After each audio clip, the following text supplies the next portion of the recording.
What are you doing, mate? If I see a snake, I'm gonna freak out. Like, no jokes, I'm terrified of snakes. So it's about time I'm leaving this part of Bali. I'm heading over to Ubud, which is maybe 2 hours, even though it's only 25 kilometers, but that's how things roll here. Nice and slow. Maybe not nice, but just slow because of the traffic. So for those who haven't been following, I'm on my 2 weeks Bali adventure. And from the last 3 days, I've been exploring this Kuta, Lijiang region. But the Ubud is going to be completely different to what it is here. It's called the heart of Bali in terms of culture and tradition. I believe that because I've been there before. But if you want to check it out, you need to join this journey. But first thing first, let's order this taxi. They call it Grab here.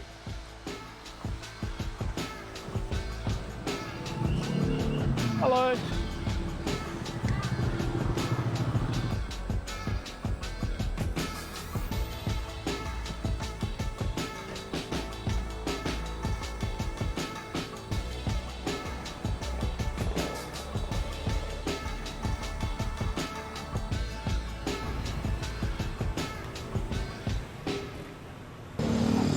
Thank you. See ya. So Semi and Kuta, all that kind of stuff near the Denpasar airport, pretty flat. But this part of the Bali is hilly. And that's another factor that makes this place wow. I think I almost got stung by this bug. Okay, this is it. Pretty good. I don't mind it. Got a big balcony. And really cheap.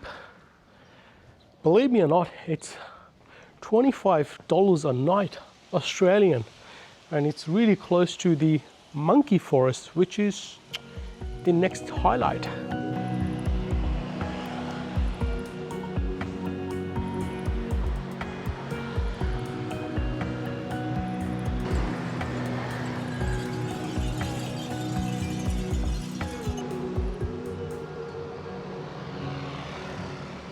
You notice these kind of flowers pretty much at front of every shop.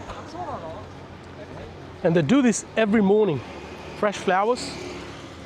It's some kind of prayer or tradition which is supposed to bring prosperity, customer, money to the business.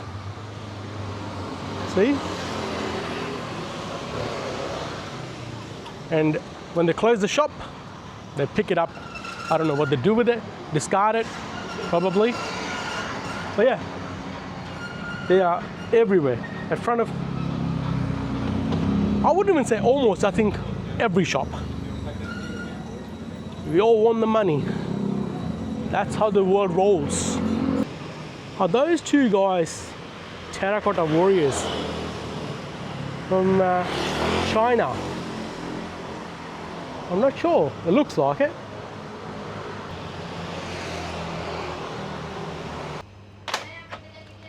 I'll grab water before I get to the monkey forest. I kind of crave grapes, but I don't know. Maybe I should skip it for now and grab them later. So we are approaching the monkey forest, and you can see why monkeys like this area. It looks like a playground for them. Okay, so there's one out there and there are more inside. But before anything, I need to secure anything that's loose that these monkeys can grab and run away with it. Can it happen? Absolutely. It has happened to me the last time I was here. They stole my hat away. But luckily, one of these guards with the slingshot, they brought it back. But yeah, I wouldn't risk it again. 130 IDR, adult. One ticket.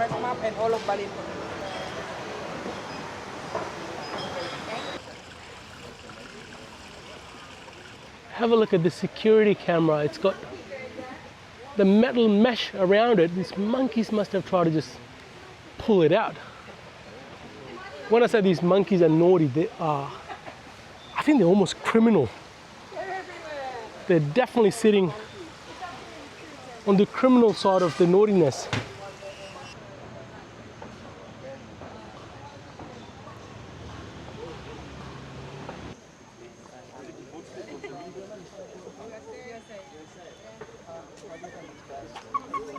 And that's how you get the photo that looks like a selfie taken by a monkey.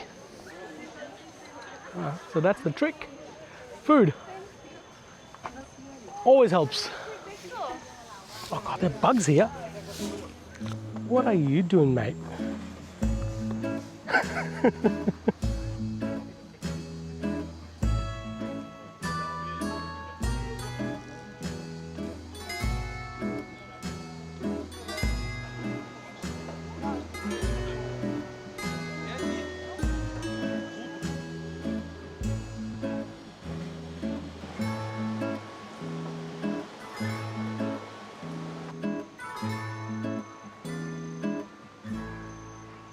What's going on here, fellas? So you see that fence over there? Now, one could think it's for the monkeys. Well, no, it's actually for people. So they know the boundary of this temple. For monkeys, they don't care. They go in the town, in and out, do what they need to do. Oh, well, these guys are busy. What are you eating? Watermelon. And I think sweet potatoes. So this is the saddest part of this area. Now when you look at some of these monkeys, they're in the cage. So it could be injured, could be deaf, blind, or too old that they can look after themselves, they can hunt, find food. So they get placed into these cages where they get fed, looked after, and hopefully they have each other's company. For emotional support, I believe. But yeah, then you have the visitors up there. Well done, guys.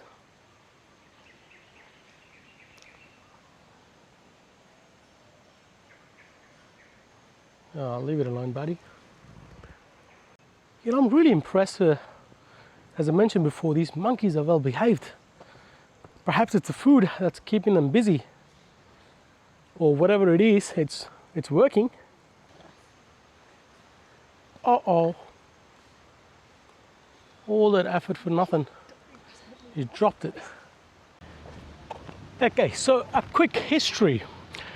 Now, Bali is majority people who follow Hinduism. They're not necessarily Hindus from India, but there is some connection. So many years ago, the people who worshipped Hinduism living in Indonesia, they were exiled. So they came to this island, which is Bali today. The languages, the Hindi in India and people here aren't the same. So two of these can't understand each other. But there are some words which are same. For example, in India, in Hindi, they call God Devta. Same in Bali. Also, there's a god, it's a monkey god in India, in Hinduism. He's called Hanuman. Surprisingly, there is a monkey god here, also called Hanuman.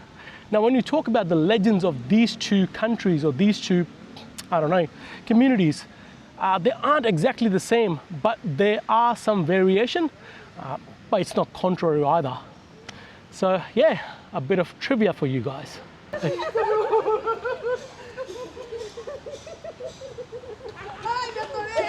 So what makes Ubud the heart of Balinese culture? Well, I'm glad you asked the question. And the answer to that is art. So this is just an example. See this sculpture here? There are more over there, the artifacts, the paintings. So Ubud is known for producing these in bulk. A lot of good artists, they actually are here. And it's so good This artwork, sculptures, or these artifacts, they even get exported all around the world.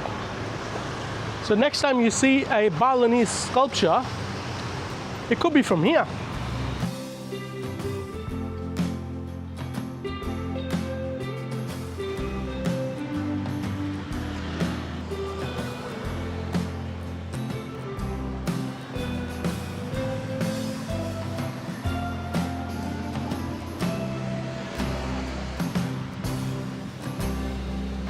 So it's really common in Bali that the houses have their own individual temple. It's part of the culture. But the confusing part is these temples, I mean, some of them, they're not like a small, tiny temple like that, but it's a proper one of those structures where one could easily think, oh, it's just a temple, you know, you just walk in. And because I'm such an idiot, I did that last time I was in Bali. Once I realized, I turned around. But yeah, don't be Sam and don't walk into people's property.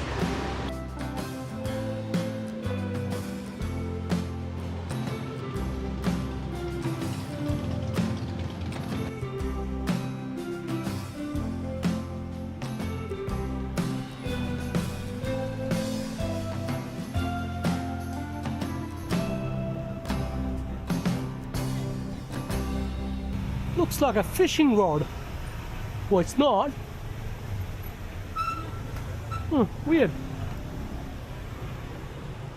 I looked at it, I thought it was a pole for light or something, but it's not. It's just standalone. No idea what's the purpose.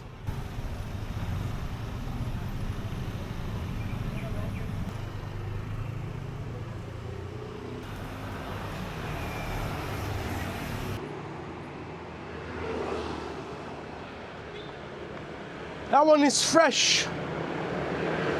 So as I mentioned before, every morning they pretty much put that outside their shop for good luck, prosperity. So I'm off to this rice terrace, and it's not just any rice terrace. It's a very sophisticated traditional system that's been pretty much supporting Bali as a whole. People think Bali is beaches and stuff, but it's actually mountains, rice fields. How and why? Well, we have to get there first.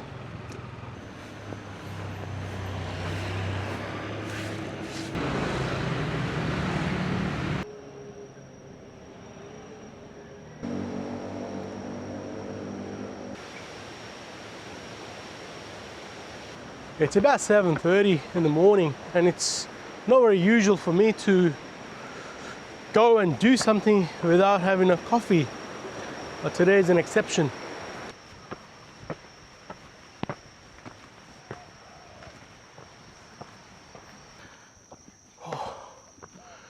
Maybe I should have grabbed a coffee. So one of your best friends in Bali is going to be these bugs repellent sprays. I won't say it's crazy here in terms of bugs, but yeah, they're here.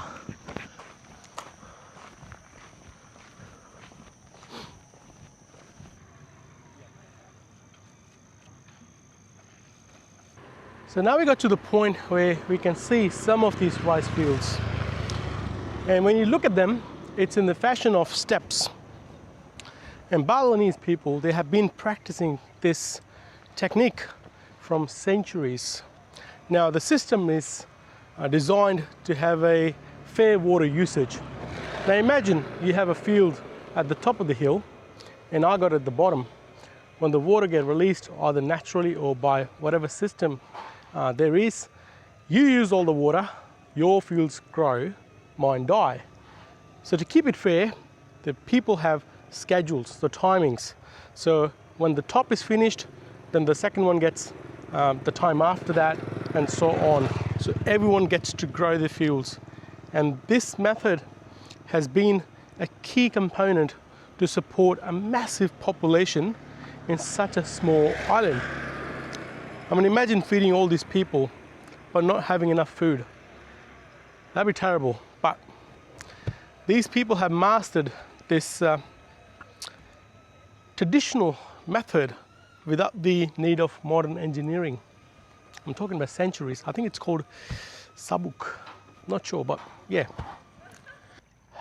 So now, of course, the walk continues and one can keep going as far as they want to. But this is just a glimpse of this step system. There is another rice field, which is after I'm going to have a quick breakfast, and that will show you the system of these steps, rice fields, on a massive scale.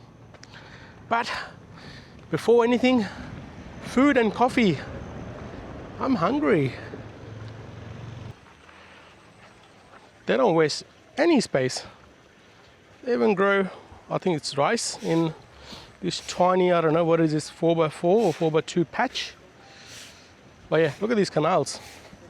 See, this is probably the closest we're gonna get to see the water allocation system.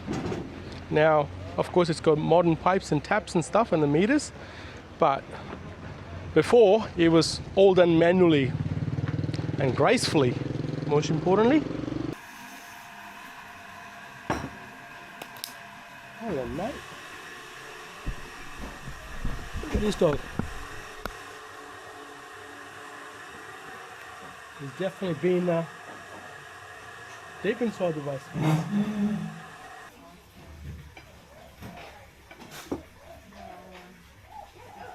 Now, time to go to the next location, which is Tanga something rice field. I don't even know how to say that. My bike is here. It's gonna be a bike ride.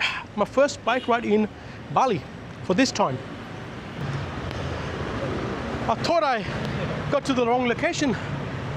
All right, my friend, let's go.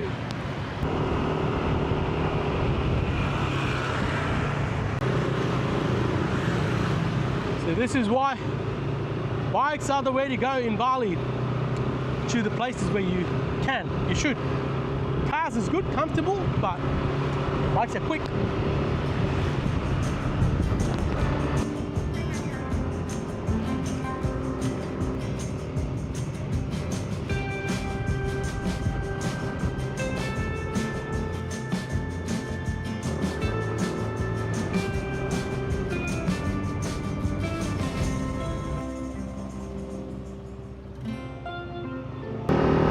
So this animal is called luwak. Funny animal. It eats something, and when it poops, they collect the poop, disgusting, but they clean it up and they dry it. They do something, they do some sort of processing, and then they make coffee out of it. And it's a really expensive coffee. Now if you think of a coffee cup, let's say in Australia you can buy that for $5, luwak coffee will be double, if not triple. I've tried it before. It's, I don't know, not for me. Even the thought of it's coming out of someone's bum, no. All right, my bum is sore from a bike ride.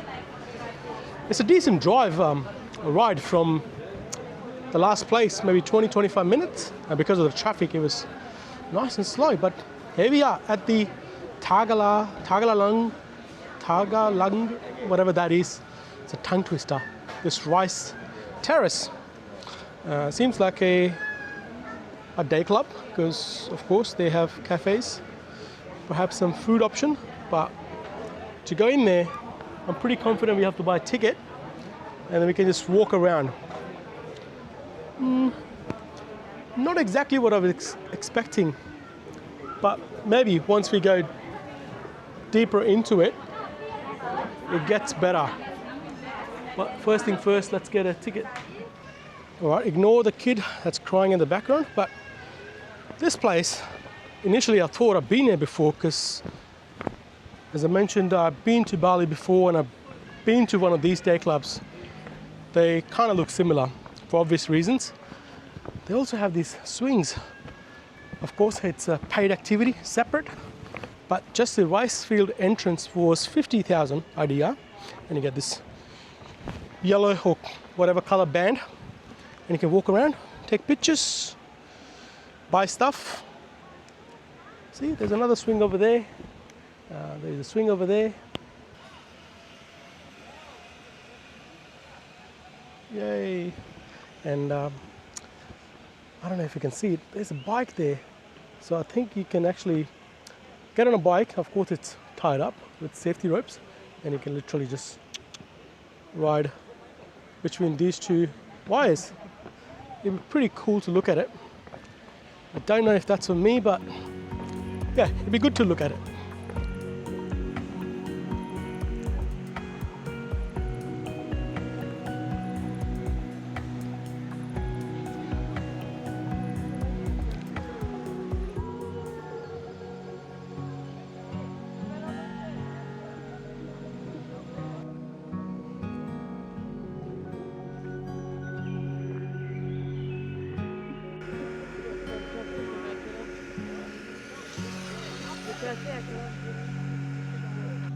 So I just had a coconut water there.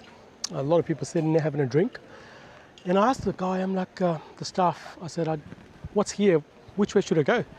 And he kind of like directed me to this path that, it is a path, but it doesn't look like it's used often as compared to those tracks down there. So perhaps he's given me something secret, a secret route.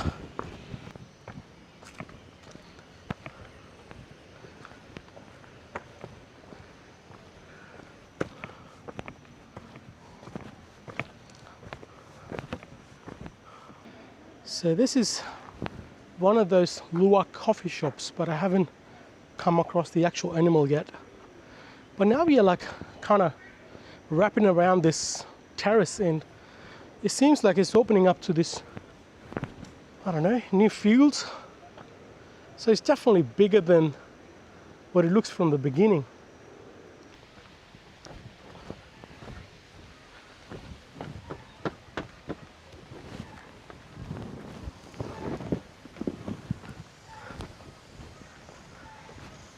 You know, I'm loving this, walking in the rice field. But what I'm scared of, snakes.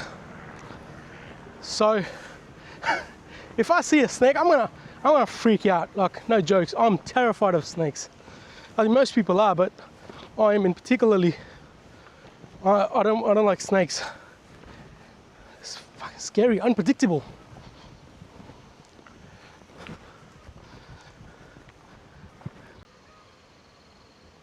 It's nice. Initially I thought I got to some touristy location. Well, it is, but it's also got these nice rice fields. Now, Ubud has a lot more to offer than what I've shown you in this video. There are ATV rides, waterfalls, many day clubs, those swings you've seen. Now, some of those things I've done and I highly recommend it. But the next stop is Ahmed, and I haven't been there before. What I've seen, what I've read, it's supposed to be amazing. It's got those black sandy beaches because of the volcanoes. And there is at least a shipwreck. So I do plan to dive, but no promises. But bare minimum, I'll be doing snorkeling for sure. As always, I would love for you guys to join, and you know what to do and how to do that. Saying that, we'll leave you to it and see you guys in Ahmed. Again, it's 25-30 kilometers away, but it might take 2-3 hours depending on the traffic. Bali time.